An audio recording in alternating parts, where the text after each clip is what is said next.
هو احنا بنلف في دواير ولا الدنيا بتلف بينا؟ بصراحة هو الاتنين.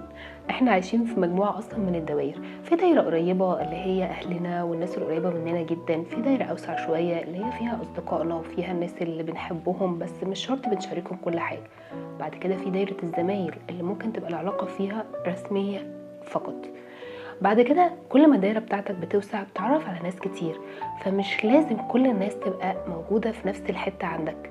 الدايرة بتاعتك كل ما كبرت كل ما انت محتاج تحط حدود ان في حاجات الناس هتعرفها وفي حاجات الناس مش هتعرفها، وما تحسش بالذنب من الناحية دي.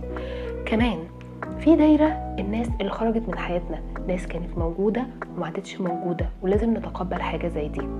في دايرة الناس اللي رجعت خطوة ورا، ممكن تكون كانت موجودة في الدايرة القريبة جدا بتاعة الأصدقاء بس بعد موقف واتنين وتلاتة رجعت خطوة ورا، بقت في دايرة الزمايل أو دايرة المعارف.